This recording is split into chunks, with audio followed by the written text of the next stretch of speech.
Just move this way. Move right this way. Where are you going? I'm following you.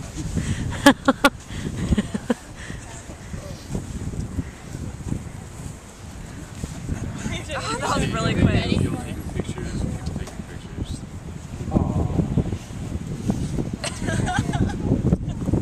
Well, here we are. We're on Bug Banks, and Bug Banks is a barrier island. You know, the tides and the currents threw up sand all those years ago to form a series of now islands that are off the coast of North Carolina and other places too, including Virginia. But we call them barrier islands. And so this one's Bug Banks. The next one, we're at the tip of Bug Banks, you know, that end of it. So we came across the causeway, went down into Atlantic Beach, and turned that way. And Fort Macon is here. Fort Macon is there, of course, it was put up there initially to control the opening to the harbor. And so that's why it was there, built in, what do they say, 1828, 1830, something like that. 1826 to 1834. Yeah, and yes, I read the sign. I read the sign. Thank you very much. Very good. It was attacked by the Confederates, and there was a surrender. That was back in 1861, if I recall. And it really wasn't much of a surrender. It wasn't a battle right then, because the only Union people that were in the fort at the time was a caretaker and his wife and family and maybe one or two others. So they just marched up there and said, "We're taking over." They said, "Okay." But there was a battle when the Union took it back to the Confederates a few years later. So we'll go into that fort and look around for a little while.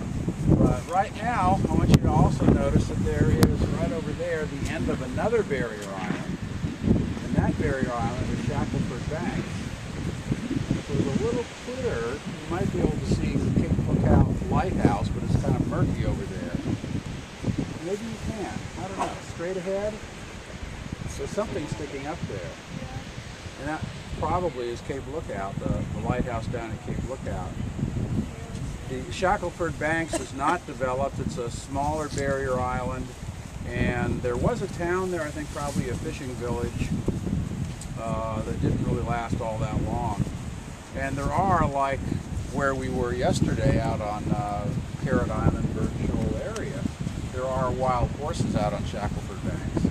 And so people like to take their boats out there and, you know, go picnicking, have fun on the beach, look at the horses, that kind of thing. So that's always fun to do. Here there's always a sand problem on these barrier islands where people like to live.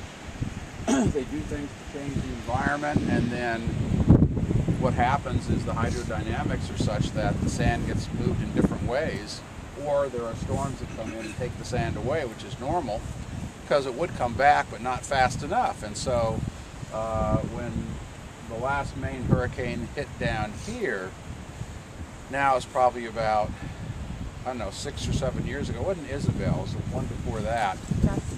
It took a whole lot of sand away from the beaches, and so they spent, I think the last thing I read was something like $20–25 million to move, I don't know how many million cubic yards of sand that they dredged off of offshore onto those beaches to extend them.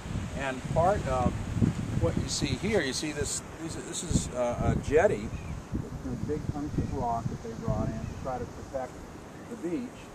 And this jetty actually used to, when they first put it in, standing where we're standing now, it probably would have been about up here.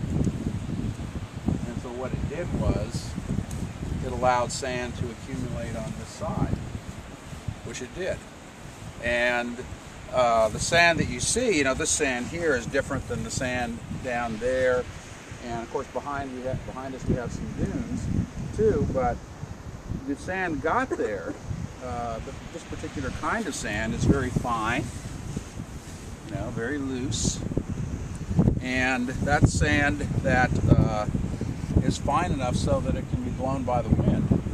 So the wind is always blowing to one degree or another, but sometimes it blows and carries the sand inward, and that's what has formed the dune, these pretty fine sand. And the coarser sand tends to be, for the most part, down at the water, and then the gradations in between. And so this is still kind of protected. The Atlantic Ocean is right out there, and again, if you were to walk that way and go down to that beach, typical open coast beach, and it runs for miles and miles and miles and miles and miles and miles all the way down, and there's lots of developments all the way down on both banks.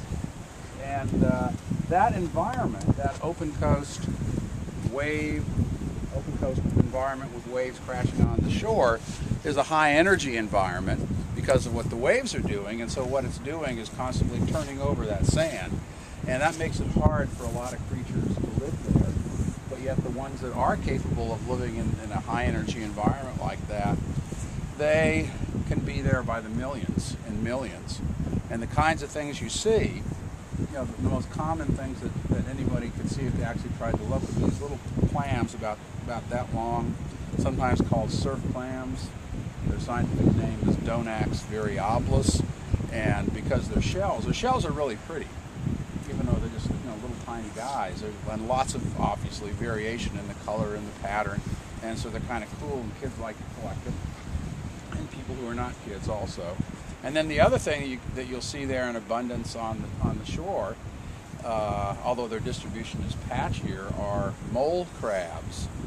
Emerita is their name. They're about, you know, this big around. They look like little armadillos, and everybody likes to mess with those. You find them, you know, and they start to try to burrow into your hand, or you put them on some sand in your hand, they'll go right through down to your hand and kind of snuggle up. And most of them, you know, as I say, they get up to be about that big, and those are going to be the females, and the males are considerably smaller, like half as small, half as big, and their distribution is patchy. When you walk along, you can't find any, and all of a sudden you hit a patch where, I remember one summer I was here, we tried to measure the abundance using sampling techniques. I think we came up with something like 100,000 in that patch, something approximately. So they can be present in huge numbers. Amphipods, again, these are crustaceans with their bodies kind of on a curve. For those in the invert class, we got some freshwater amphipods when we went sampling out at Lake Maury, but those you see. And then also on the beach, one other thing that you'll see are ghost crabs. Occipity is their name, and the ghost crabs, they can live up and down the beach, just about anywhere. They can live back in the dunes, over on Shackleford banks. They live behind the dunes even. I guess less competition for space. And what they do is they make these burrows. You've probably all seen them if you've been to an open coast beach. They make these burrows, and the burrows go down to the water table because they have gills, and they need to keep the gills moist. And so they're called ghost crabs because normally they come out at night, very scary, and they're very light in color, you know, white. Scary little crabs. But they'll eat just about anything, really. They'll go down to the shore if they're close enough and eat those Donax or the mole crabs, Emerita, and or anything they can find. They've been known to eat seaweeds. The ones that live back in the dunes, they'll eat grasshoppers, you know, insects, just whatever they can get, carrion. And the ones that live behind the dunes, again, their tunnels are going to be deeper to get down to the water table, but they don't have the need to go down to the ocean unless, of course, they're going to reproduce.